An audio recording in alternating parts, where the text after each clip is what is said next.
Bismillahirrahmanirrahim. Assalamualaikum warahmatullahi wabarakatuh. Salam sejahtera untuk kita semua. Perkenalkan, nama saya BDN Eni Yuliawati STRKAP MKM. Saya merupakan salah satu dosen di Prodi Pendidikan Profesi Bidan Fakultas Ilmu Kesehatan Universitas Darmas Indonesia. Adapun tujuan dari pembuatan video ini adalah sebagai salah satu syarat dalam sertifikasi dosen tahun 2025. Di mana ini merupakan pernyataan diri dosen dalam unjuk kerja Tridharma Perguruan Tinggi atau PDD UKT-PT unsur pengajaran. Salah satu mata kuliah yang saya ajar atau saya ampu adalah mata kuliah KB dan pelayanan kontrasepsi, di mana dengan kode mata kuliah BDN 1502 dengan rumpun mata kuliah keilmuan dan keterampilan. Dengan bobot SKS, 4 SKS, 2 SKS teori, dan 2 SKS praktek. Di mana mata kuliah ini diampu pada semester 5. Pendekatan dalam proses belajar mengajar yang saya menekankan kepada 3 komponen utama. Yang pertama adalah delivery, interaction, and assessment. Deskripsi pada mata kuliah KB dan pelayanan kontrasepsi. Mata kuliah ini memberikan perspektif kebidanan kontrasepsi KB, evidence based dalam KB, jenis metode kontrasepsi, dan mekanisme kerja kontrasepsi hormonal dan non-hormonal. Efek samping atau penyulit kontrasepsi, pengambilan keputusan dalam ber-KB, upaya promotif dan juga preventif berkaitan dengan perencanaan keluarga dan kontrasepsi. Menganalisis kriteria penggunaan metode kontrasepsi termasuk jangka waktu yang sesuai dalam penggunaan kontrasepsi, pencatatan, dan pelaporan dalam kontrasepsi. Capaian pembelajaran pada mata kuliah KB dan pelayanan kontrasepsi berawal dari CPL Prodi, setelah itu diturunkan menjadi CPMK, selanjutnya menjadi sub CPMK, di mana sub CPMK terbagi menjadi 14 kali pertemuan. Di pertemuan pertama, mahasiswa mampu menganalisis konsep dan permasalahan kependudukan. 2. Mahasiswa mampu mengurai kebijakan kesehatan ibu dan anak. 3. Mahasiswa mampu menguraikan kebijakan KB, konsep dan ketahanan keluarga. 4. Mahasiswa mampu menganalisis pendewasaan usia perkawinan dan pengaturan waktu dan jarak kehamilan yang sehat. Pertemuan kelima, mahasiswa mampu menguraikan perspektif bidan dalam pelayanan keluarga berencana. Pertemuan keenam, mahasiswa mampu mengaplikasikan komunikasi efektif dalam pelayanan keluarga berencana dan menggunakan ABPK-KB. Pertemuan ketujuh, mahasiswa mampu mengklasifikasikan metode kontrasepsi, metode sadar usia subur, metode senggama terputus, metode amenorelaktasi, metode kondom laki-laki, spermisida, diafragma, dan tudung serviks. Pertemuan ke-8, mahasiswa mampu mempraktekkan penggunaan kontrasepsi pil dan metode kontrasepsi suntik. Pertemuan ke-9, mahasiswa mampu mempraktekkan penggunaan kontrasepsi implan. Pertemuan ke-10, mahasiswa mampu mempraktekkan penggunaan kontrasepsi AKDR.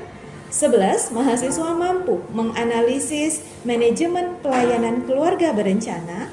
Pertemuan ke-12, mendemonstrasikan penapisan klien menggunakan kriteria kelayakan medis, penggunaan kontrasepsi, dan menganalisis manajemen pelayanan keluarga berencana. 13. Mahasiswa mampu menguraikan pelayanan keluarga berencana pasca keguguran secara komprehensif. Dan pertemuan ke-14, mahasiswa mampu menerapkan asuhan kontrasepsi darurat dan pelayanan keluarga berencana dan KBPP dalam keadaan berencana dan kebutuhan khusus. Sebagai koordinator mata kuliah dalam mata kuliah KB dan pelayanan kontrasepsi, saya bersama tim membuat modul dan juga daftar tilik sesuai dengan kebutuhan teori dan juga praktek pada mata kuliah ini. Referensi yang kami gunakan dalam mata kuliah ini terdiri dari referensi utama berupa textbook dan juga referensi pendukung berupa penelitian, pengabdian yang sudah kami integrasikan dalam mata kuliah ini, serta peraturan pemerintah yang berhubungan dengan KB dan pelayanan kontrasepsi. Strategi pembelajaran dan pengajaran yang kami terapkan dalam mata kuliah ini adalah berdasarkan rekomendasi ICM (International Confederation Midwifery) menggunakan pendekatan pembelajaran berbasis kompetensi.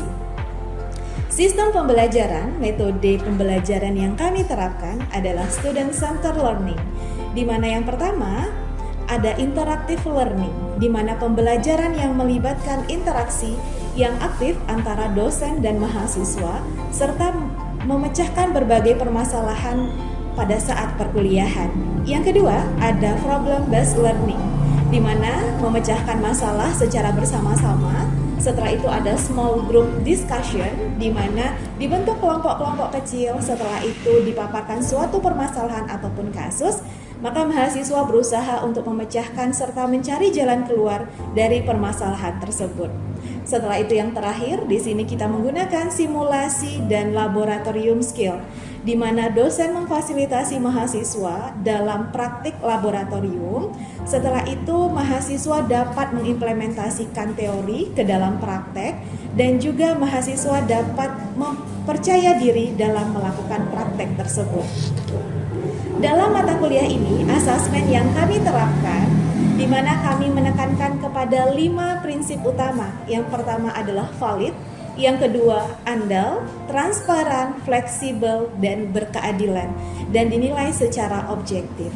Penilaian yang saya lakukan pada mata kuliah ini, yang pertama penilaian secara formatif, di mana penilaian secara formatif ini kami ambil dari kuis selama pembelajaran 14 kali pertemuan, keaktifan di kelas, dan juga nilai-nilai tugas.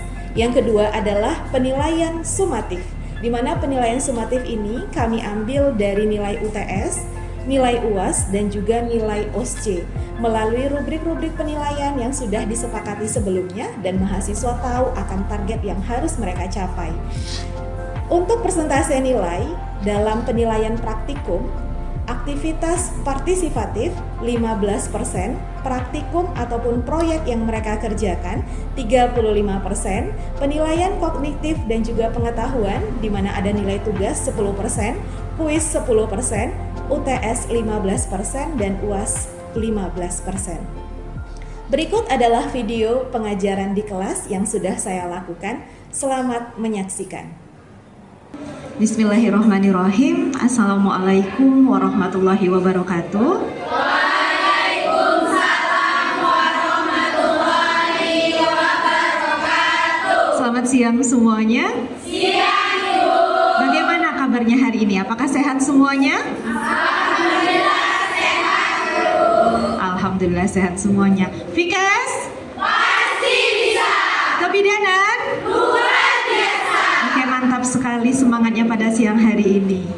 Pada hari ini adalah pertemuan kita yang keempat, di mana sebelumnya kita sudah membahas pertemuan ketiga. Sebelum itu, apakah semuanya hadir pada hari ini? Hadir, oke, terima kasih untuk kehadirannya, untuk semuanya. Oke, untuk mengulas kembali apa yang sudah kita pelajari pada pertemuan ketiga, ada yang bisa mengulas kembali di pertemuan ketiga kita membahas apa? Oke, silahkan.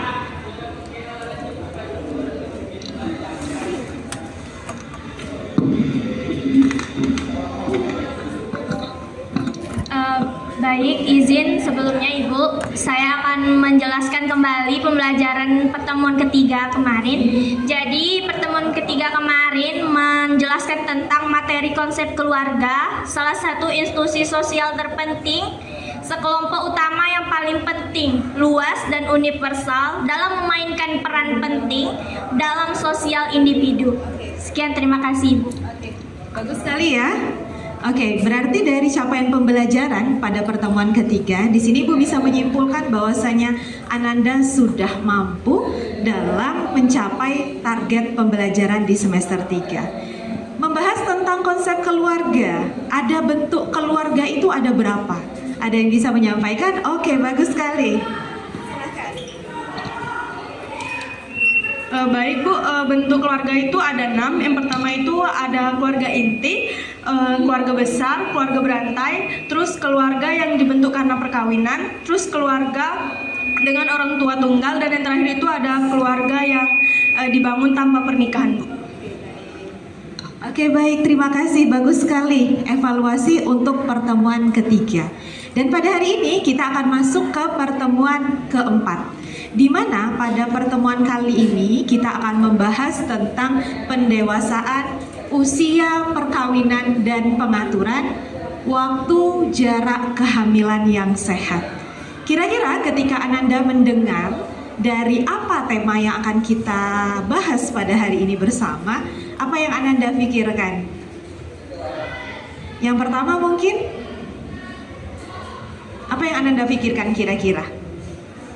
Kira-kira capaian pembelajaran apa yang harus kita penuhi untuk pertemuan keempat ini, Bu Bidan? Ada yang bisa memprediksi?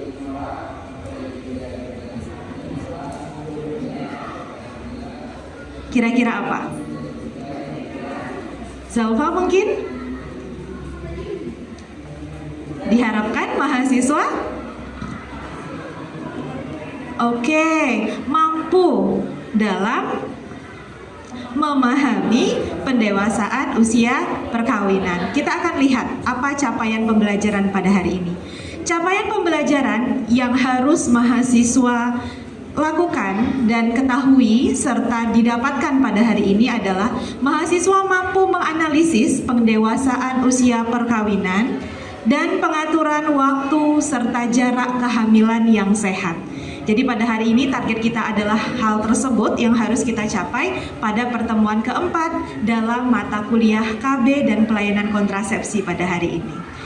Ketika kita lihat di layar, kira-kira dengan dua gambar tersebut, apa pendapat Ananda? Gambar yang paling kanan, dari kanan Ibu, apakah ini adalah wedding dream Ananda? Ya. Semuanya ingin seperti ini? Ya. Oke. Kalau kita lihat gambar sebelahnya, adakah yang ingin seperti ini? Ya. Kira-kira kenapa, Bu Bidan, dari dua gambar yang ada di layar? Yang pertama, gambar yang menjadi wedding dream kita seluruhnya atau kita semua, di mana di sini seseorang mempertimbangkan usia dalam menentukan pernikahan. Kira-kira kalau gambar yang sebelahnya bahagia enggak? Tidak ya, terlihat dari mana? Wajahnya menunduk ke bawah, baik itu laki-laki maupun perempuan. Kira-kira keluarganya bahagia tidak? Tidak ya, murung ya, seperti kesal, seperti marah, karena ini bukan pernikahan yang diinginkan atau yang diharapkan. Inilah yang akan menjadi gambaran pembelajaran dan juga yang akan kita bahas dalam pertemuan keempat kali ini. Oke, jika kita lihat dari capaian pembelajaran, tentu saja kita harus melihat urgensi dari perencanaan usia pernikahan. Mengapa usia pernikahan harus diatur? Karena apa? Karena banyak faktor yang akan menjadi akibat apabila usia pernikahan tidak diatur. Dari hal ini kita bisa melihat dari definisi pendewasaan usia perkawinan, di mana ini merupakan upaya peningkatan usia pada perkawinan pertama. Jadi yang dilihat adalah perkawinan pertama, bukan kedua dan bukan ketiga. Sehingga mencapai usia ideal pada saat pernikahan. Jika kita lihat antara laki-laki dan perempuan, ini memiliki perbedaan usia pernikahan yang sehat, Bu Bidan. Di mana untuk perempuan itu minimal usia 20 tahun, sedangkan laki-laki minimal 25 tahun. Kalau seandainya di bawah 20 tahun untuk yang perempuan, berarti termasuk dalam pernikahan dini. Tujuan dari pendewasaan usia perkawinan.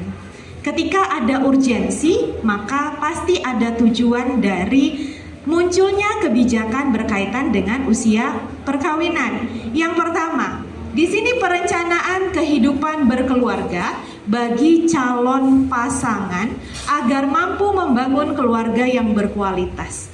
Ketika laki-laki dan perempuan dengan usia yang cukup untuk menikah, maka mereka akan memiliki pola pikir yang jauh lebih baik dan matang untuk menjalin hubungan berkeluarga.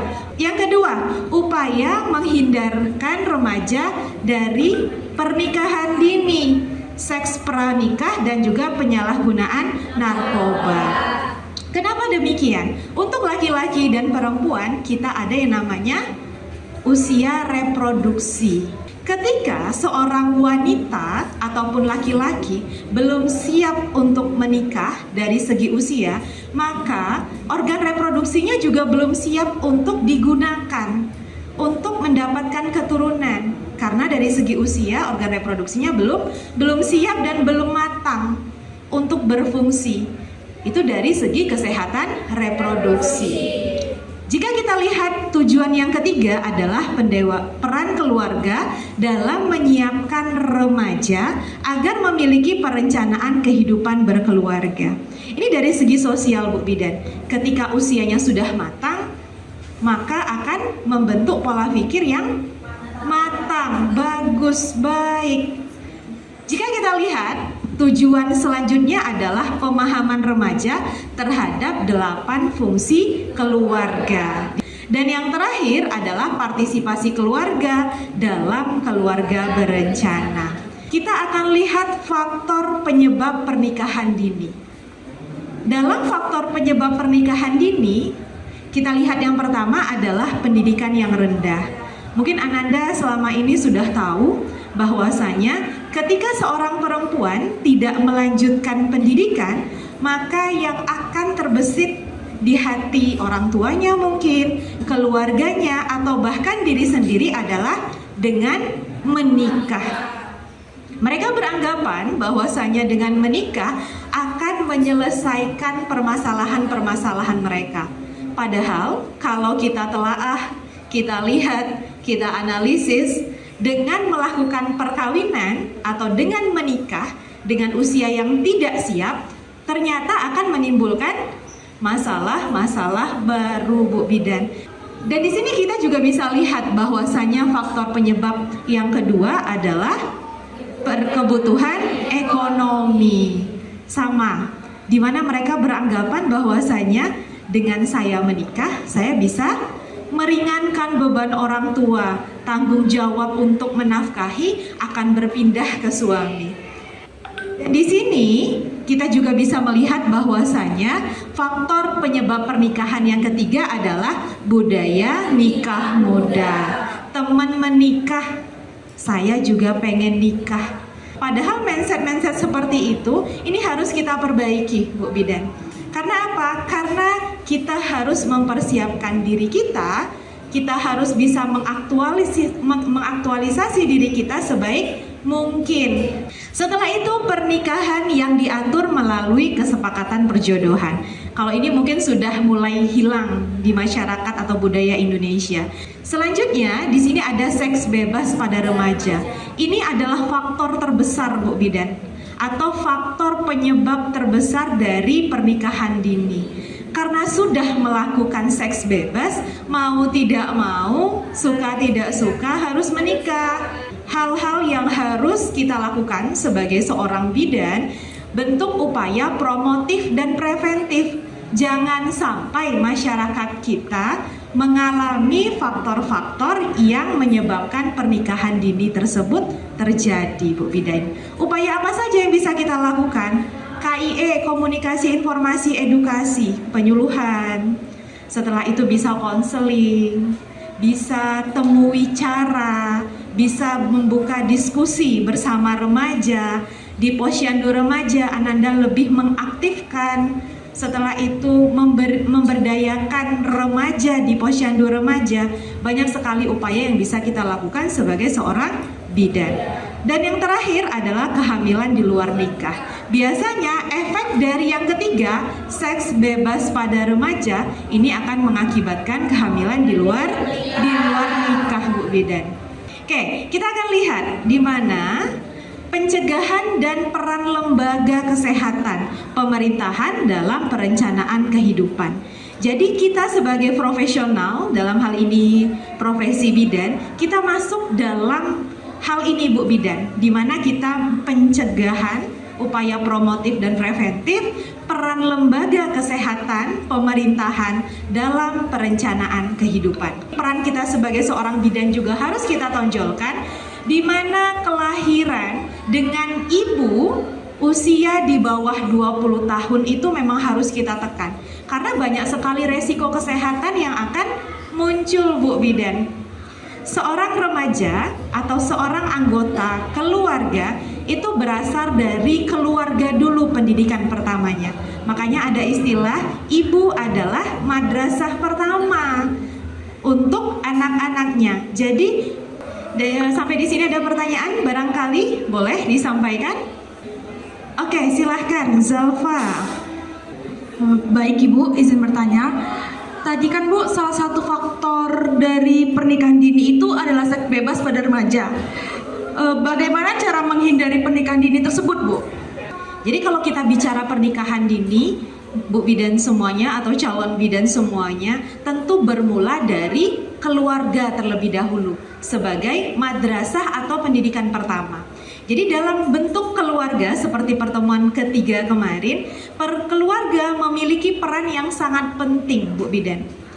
Di mana peran keluarga harus memberikan konsep pemikiran yang baik. Setelah itu yang kedua, pilih lingkungan yang sehat. Karena lingkungan akan mempengaruhi konsep, pemikiran, pemahaman, sikap, gitu ya. Oke, bagus. Ada lagi yang mau bertanya? Perkenalkan, nama saya Ines Priyanti. Izin bertanya, Ibu, mengapa harus ada program generasi berencana, Bu? Terima kasih. Oke, pertanyaannya bagus sekali ya. Jadi Ines ini sudah melihat capaian pembelajaran kita pada hari ini. Jadi program generasi berencana ini akan kita bahas selanjutnya. Berarti Ines sudah memiliki pemikiran yang lebih jauh, lebih bagus, sudah bisa memprediksi capaian pembelajaran kita pada hari ini adalah ini. Jadi nanti mengarah kemana nih mata kuliah kita? Oke, kita akan lihat generasi berencana, generasi berkarakter, mengetahui, memahami, dan berperilaku positif tentang kesehatan reproduksi untuk meningkatkan derajat reproduksinya, Bu Bidan. Di mana dalam generasi berencana kita harus menimbulkan karakter yang kuat. Universitas Darmas Indonesia salah satu mata kuliah unggulan adalah karakter akhlak mulia. Selanjutnya ada ketahanan remaja dapat diartikan generasi yang pertama hidup sehat. Kalau kita lihat hidup sehat itu harus apa? Pola makan. Kalau untuk remaja, karena ini pernikahan dini, apa yang harus kita lihat untuk melihat bahwasanya remaja tersebut dari segi nutrisi itu terpenuhi? Yang pertama dari IMT, betul, indeks massa tubuh. Setelah itu apa lagi? Lingkar lengan atasnya, Bu Bidan. Setelah itu apa lagi? Pola tidurnya, pola makannya, apakah memang sudah terpenuhi sesuai dengan anjuran pemerintah isi piringku? Oke, selanjutnya melanjutkan pendidikan. Saat ini Ananda sedang berada pada pendidikan profesi bidan. Oke, selanjutnya kita akan lihat arah program generasi berencana. Ini juga masuk dalam pertanyaan Ines tadi, di mana arah program generasi berencana atau disingkat dengan genre. Kalau sekarang ada duta genre ya? Ada. Pernah lihat? Pernah. Ternyata duta genre itu diambil dari siapa? Ya dari remaja, agar mereka dapat menginspirasi, memotivasi teman sebaya mereka agar memiliki Jadi dari sini kita sudah mengetahui bahwasanya arah program generasi berencana inilah yang akan dilakukan atau inilah targetnya. Studi tentang dan jarak kehamilan yang sehat. Jika kita lihat dari studi World Health Organization, di mana mereka melihat bersama organisasi internasional untuk jarak kehamilan yang sehat tersebut adalah menunggu minimal 2 sampai dengan 3 tahun. Jadi mengatur jarak kelahiran. Jadi antara anak yang pertama dengan anak yang kedua itu harus ada jarak kelahiran atau jarak kehamilannya. Jadi kalau penelitian menyarankan lebih lama lagi deh. Supaya apa? Supaya lebih sehat, supaya lebih siap organ reproduksinya. Jadi 3 sampai dengan 5 tahun. Jadi pada umumnya kalau di Indonesia kita menerapkan minimal 2 tahun baru boleh punya anak lagi.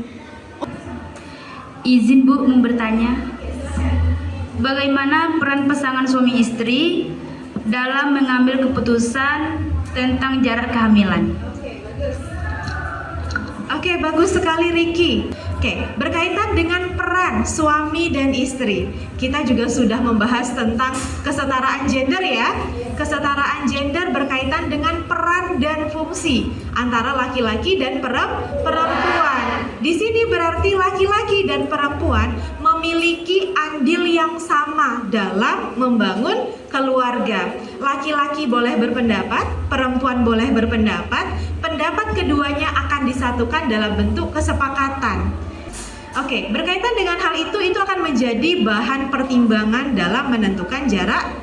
Jadi ada beberapa hal yang harus dipertimbangkan, disesuaikan dengan kebutuhan, disesuaikan dengan kondisi dari pasangan tersebut. Oke, terjawab ya Riki ya? Oke, baik. Apa yang pada hari ini Ibu sampaikan, ini adalah capaian pembelajarannya. Ibu harapkan Ananda mampu untuk mencapai capaian pembelajaran pada pertemuan kali ini. Kira-kira ada yang bisa memberikan kesimpulan dari apa yang sudah kita sampaikan pada hari ini? Yang pertama, kita membahas tentang pernikahan dini. Kira-kira Bu Bidan kenapa harus menjauhkan atau jangan sampai melakukan pernikahan dini? Karena